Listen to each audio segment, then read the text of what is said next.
আসসালামু আলাইকুম। ষষ্ঠ শ্রেণীর অনুপাত সমানুপাত অধ্যায়ের লেকচার 3-এ আমরা আজকে প্রতিদিনের ন্যায় 5টি করে ম্যাথ সলভ করার চেষ্টা করব। তাহলে শুরু করছি আমি আমার ক্লাস। খালি ঘর পূরণ করো।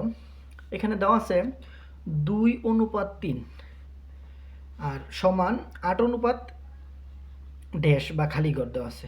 যদি এরকমের দেওয়া থাকে আমরা এটা পূর্ব রাশি এবং উত্তর রাশি বলতে পারি, বা প্রথম অংশ এবং দ্বিতীয় অংশ। এরকমের অনুপাত মানে ভাগ বোঝায়, তাহলে ভাগ বোঝায় আমি এটাকে ভাগ আকারে লিখব। প্রথম অনুপাতের প্রথম অংশকে দ্বিতীয় অংশ দ্বারা ভাগ, সমান চিহ্ন। তাহলে এটা প্রথম অংশ, দ্বিতীয় অংশ খালি ঘর ছিল, খালি ঘর বসাইছি। বসানোর পরে আমরা আর গুণন করতে পারি। আর গুণন কীভাবে করে? কোনাকুনি যে গুণ, 2 দিয়ে খালি ঘরকে গুণ করতে হবে, 8 দিয়ে 3কে গুণ করতে হবে।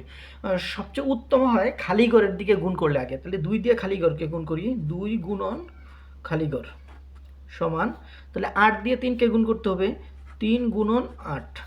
যদি আমি সাইড পরিবর্তন করি, সাইড পরিবর্তনের ক্ষেত্রে গুণ থাকলে কি হয়? ভাগ হয়। তাহলে খালি ঘরটা রেখে দিলাম। আমি খালি ঘরের মান যেহেতু বের করব, 3 গুণন 8, তাহলে ভাগ করি 2 দিয়ে, 2 কে 2, 4 দুগুণে 8, তাহলে 3 4 কত হচ্ছে? 12। তাহলে খালি ঘরের মান আমরা এখানে খালি ঘরের মান কত পেয়ে গেছি? 12 পেয়ে গেছি। দ্বিতীয় অঙ্কে চলে যাচ্ছি। এখানে 5:6 সমান খালি ঘর বা ড্যাশ অনুপাত 36। তাহলে আমরা বলছিলাম অনুপাত মানে ভাগ, তাহলে প্রথম অংশকে দ্বিতীয় অংশ দ্বারা ভাগ, 5কে 6 দ্বারা ভাগ। আবার এখানে ড্যাশ বা খালি ঘরকে 36 দ্বারা ভাগ। আমরা বলছিলাম যে আর গুণন করতে হয় পরে। আর গুণন খালি ঘরের দিকে করলে সবচেয়ে উত্তম। 6 দিয়ে খালি ঘরকে গুণ করি, 6 গুণন খালি ঘর সমান 5 গুণন 36। খালি ঘরটা যদি আমরা রেখে দিই, সাইড পরিবর্তন করলে এটা গুণের আছে, এই পাশে চলে গেলে ভাগের হবে। তাহলে 5 গুণন 36, নিচে 6 দিয়ে 36কে ভাগ করলে 6 6 36। তার মানে 5 দিয়ে যদি 6কে গুণ করি, 5 6 30। আমাদের গুণের নামতাগুলো ভালো পারতে হবে এগুলো করতে হলে। আমরা পরের অঙ্কে চলে যাচ্ছি। 3 নম্বর ম্যাথে চলে যাচ্ছি আমরা। 3 নম্বর ম্যাথে চলে যাচ্ছি। 7 খালি ঘর দেওয়া আছে। তাহলে প্রথম অংশকে দ্বিতীয় অংশ দ্বারা ভাগ সমান 42কে কি 54 দ্বারা ভাগ করতে হবে। আমরা আর গুণন করবো। আর গুণন করতে হলে খালি ঘর দিয়ে 42কে প্রথম আর গুণন করবো। খালি ঘরটা দিলে সুবিধা হয় কি, খালি ঘরটা এই পাশে রয়ে গেল বা ড্যাশটা এই পাশে রয়ে গেল। 7 দিয়ে গুণ করতে হবে 54কে, 7 গুণন 54। আমরা যদি খালি ঘরটা এদিকে রেখে দিই, 7 গুণন 54, নিচে কি 42, 7 কে 7, 6 7 42, 6 দিয়ে যদি 6 নং 54, এই যে এটার উত্তর হয়ে যাচ্ছে 9। খালি ঘরের মান কত হচ্ছে? 9। 3টা অঙ্ক সলভ করে ফেললাম। চতুর্থ অঙ্কে চলে যাচ্ছি। চতুর্থ অঙ্ক একই রকমের কাজ করতে হবে।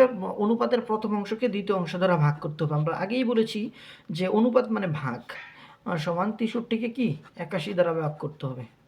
এরপরে খালি আর গুণন করতে হবে। খালি ঘর দিয়ে 81কে গুণ করি, খালি ঘরটা আগে রাখতে হবে, তাহলে সহজ হয়। পরে রাখলেও হবে, কিন্তু প্যাচ হবে অঙ্কের মধ্যে। 9 গুণন 63। যদি আমরা খালি ঘরটা এই পাশে রেখে দেই, তাহলে দেখা যাচ্ছে 9 গুণন 63 বাই 81। 81 যেহেতু এখানে গুণের ছিল, এটা ভাগের হয়ে গেছে। 9 কে 9, 9 নং 81, 9 6 নং 54, 7 নং 63, 7। এই তো খালি ঘরের মান 7 হয়ে যাচ্ছে। খালি ঘরের মান কত হয়েছে? 7 হয়েছে। একটু কাটাকাটি হয়ে গেছে। চতুর্থ অঙ্ক করে ফেললাম। পঞ্চম অঙ্কে চলে যাচ্ছি।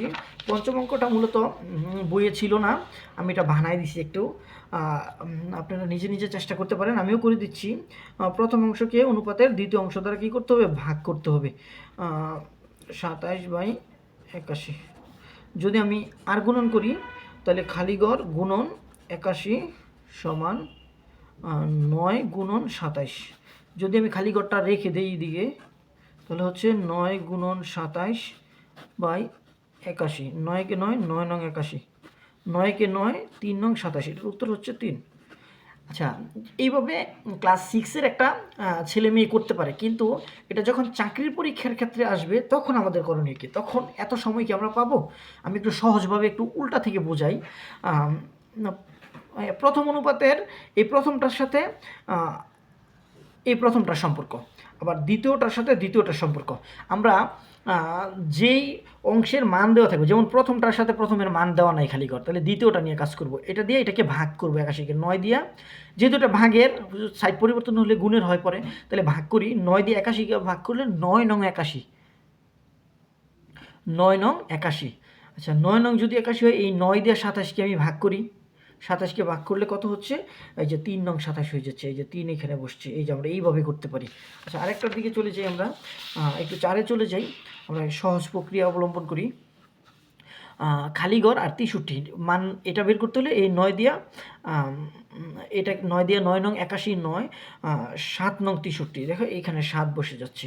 আমরা ইজিভাবে এইভাবে করতে পারি, মানে ম্যাথরা যখন আমরা চাকরির পরীক্ষা দিতে যাব।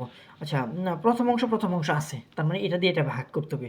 7 6 7 42, 6 7 42, এই 6 দিয়ে 54-কে ভাগ করি, 6 নং 54, এখানে 9 হচ্ছে, এখানে 9 হচ্ছে। আচ্ছা আমরা দ্বিতীয়টায় চলে যাই। প্রথম অংশ নাই, তার মানে দ্বিতীয় অংশ দিয়ে ভাগ করতে হবে। 6 6 36, 6 6 36। আমরা এখানে কিন্তু আর 6 6 36, এখানে কিন্তু আমাদের ভাগ করলে হচ্ছে না, এবার গুণ করতে হবে, কারণ এই দিকের বড় মানগুলো নাই। 6 6 36, 6 দিয়ে 5-কে গুণ করলে 5 6 30, এখানে কিন্তু 30 হচ্ছে। মানে আমি একটু ক্লিয়ার মেসেজ দিতে চাচ্ছি, এই অংশটা কিন্তু বড় অংশ আর এই অংশটা ছোট।